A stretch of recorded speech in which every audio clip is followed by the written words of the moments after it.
आज हरियाणा की सुस्त पड़ी राजनीति में उस समय हलचल मच गई जब गृह मंत्री अमित शाह और भाजपा के राष्ट्रीय अध्यक्ष जेपी नड्डा से कुलदीप बिश्नोई ने मुलाकात की। इसके बाद कयासों का बाजार एकदम से उफान पर आ गया है। कयास लगाए जाने लगे कि क्या हरियाणा की राजनीति में अब कोई बड़ा उलटफेर होने वाला है। कुलदीप बिश्नोई के भाजपा में शामिल होने से भाजपा जजपा गठबंधन पर इसका क्या असर पड़ेगा।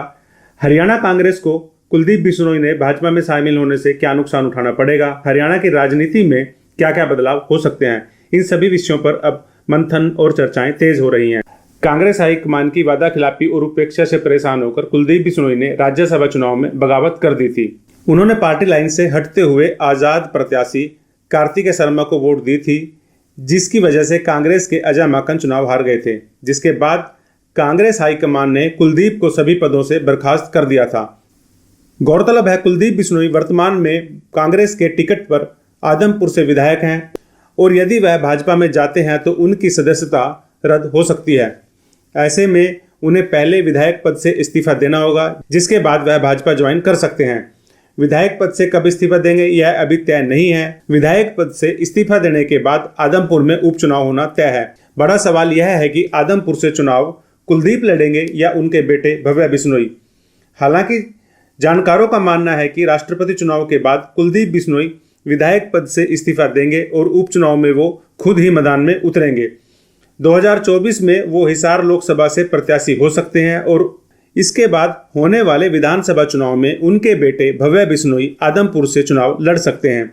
आदमपुर सीट कुलदीप बिश्नोई के लिए सुरक्षित सीट मानी जाती रही है, क्योंकि आदमपुर से भजनलाल परिवार 1968 से लेकर 2019 तक 15 चुनाव जीत चुका है, जिसमें कुलदीप बिश्नोई 4 बार जीत हासिल कर चुके हैं। ऐसे में भाजपा के साथ जाने से कुलदीप बिश्नोई को आदमपुर में फायदा मिलेगा।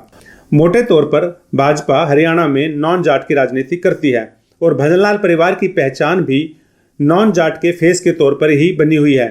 ऐसे में दोनों एक दूसरे के लिए फायदेमंद साबित होंगे। हरियाणा की राजनीति में भाजपा की जीत में जाट नॉन जाट की राजनीति की सबसे बड़ी भूमिका है। ऐसे में भजनलाल परिवार भाजपा के लिए फायदेमंद रहेगा, परंतु वह कारगर तभी होगा जब भाजपा दुष्यंत चौटाला को गठबंधन से बाहर करेगी, अन्यथा इसका उन्हें कोई फायदा शायद ही मिल पाए। दूसरे, बिश्नोई होने की वजह से भाजपा को हरियाणा की हिसार व सिरसा लोकसभा के साथ साथ फतेहाबाद, आदमपुर, नलवा, डबवाली विधानसभा सीटों पर भी फायदा हो सकता है। इधर राजस्थान में बिश्नोई समाज का असर कई लोकसभा और विधानसभा सीटों पर है, जिसका सीधा फायदा भाजपा को मिलेगा। तीसरा, हिसार से वीरेंद्र सिंह के परिवार की तरफ से चल रही प्रेशर पॉलिटिक्स को भी विराम लग सकता है और भाजपा को लोकसभा चुनाव में हिसार में एक दमदार फेस मिल जाएगा। हरियाणा की विभिन्न विधानसभाओं से लिए गए फीडबैक के आधार पर यह कहा जा सकता है कि भाजपा को जेजेपी के साथ गठबंधन आगामी चुनाव में खतरे में डाल सकता है, जिसका सीधा फायदा कांग्रेस को मिलता हुआ लग रहा है। ऐसे में अगर भाजपा को अपनी नॉन जाट की राजनीति को जमीन पर भुनाना है तो उसे दुष्यंत चौटाला के साथ गठबंधन तोड़ना होगा, अन्यथा भाजपा को इसका सीधा नुकसान होना तय है। हरियाणा की सियासत में आज दिन भर यही चर्चा रही कि कुलदीप बिश्नोई के भाजपा में शामिल होने के बाद दुष्यंत चौटाला की क्या उल्टी गिनती शुरू हो जाएगी। बल्कि यहां तक कहा जा रहा है कि एक म्यान में 2 तलवारों का क्या काम। भाजपा के चाणक्य कहे जाने वाले अमित शाह के दिमाग में क्या पक रहा है, ये तो वही बेहतर बता सकते हैं। जमीनी हालात की बात करें तो आज के दिन अगर भाजपा जजपा गठबंधन के साथ चुनाव में उतरते हैं तो बड़े मार्जिन से कांग्रेस की जीत तय हो सकती है। भाजपा जेजेपी के साथ गठबंधन तोड़ेगी या नहीं, यह भी कयास लगाए जा रहे हैं। बल्कि यह कहा जा रहा है कि जेजेपी के विधायकों को भाजपा तोड़ेगी। इधर देश भर में कांग्रेस लगातार कमजोर होती जा रही है। धीरे धीरे कांग्रेस सभी राज्यों में अपना जनाधार खोती जा रही है, जिसके कारण कांग्रेस के डूबते जहाज से नेताओं का पलायन लगातार जारी है।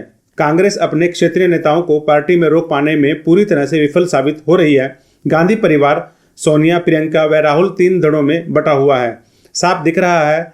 ऐसे में पार्टी के भीतर संतुलन नहीं होने की वजह से नेता कांग्रेस को छोड़ रहे हैं। जिस तरह से गोवा में भाजपा ने कांग्रेस के 11 विधायकों में से 10 विधायक तोड़े, क्या हरियाणा में जरूरत पड़ने पर भाजपा जेजेपी के 10 विधायकों में से 7 विधायकों को तोड़ देगी? और यदि ऐसा हुआ तो भाजपा हरियाणा में एक नया राजनीतिक अध्याय लिखेगी, क्योंकि अभी तक भाजपा जिस तरह से बहुत ही कुशल तरीके से अपनी राजनीति को आगे बढ़ा रही है, इससे यह लग रहा है कि भाजपा के रणनीतिकार अब हरियाणा के मतदाता का मिजाज समझने लगे हैं। उन्हें पता है कि कब और कैसे मतदाता को अपने पक्ष में एकजुट करना है। इस तथ्य को जानते हुए भाजपा बहुत ही सदैव तरीके से अपनी रणनीति बना रही है और इसी रणनीति का हिस्सा है कुलदीप बिश्नोई को भाजपा में ज्वाइन कराना।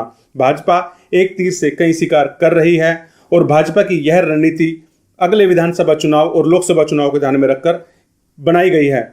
इसमें कुलदीप कितना फायदेमंद होंगे यह तो आने वाला वक्त ही बताएगा, लेकिन इसमें एक बात तो तय है कि कुलदीप बिश्नोई एक बार फिर लीडर नहीं बल्कि पिछलग्गू नेता बनकर ही रहने वाले हैं, क्योंकि भाजपा में उनकी हैसियत बहुत ज़्यादा शायद ही बन पाए, भाजपा में उन्हें वह तवज्जो शायद ही मिल पाए जो तवज्जो उनके पिताजी को कभी कांग्रेस और हरियाणा की राजनीति में मिला करती थी। बहरहाल यह देखना दिलचस्प होगा कि अब कुलदीप बिश्नोई अपनी राजनीतिक रणनीति किस तरह से बनाते हैं, अपनी राजनीतिक जमीन किस तरह से तैयार करते हैं, किस तरह से वह नॉन जाट मतदाता को अपने साथ जोड़कर रख सकते हैं या वह नॉन जाट मतदाताओं को भाजपा के साथ जोड़ेंगे।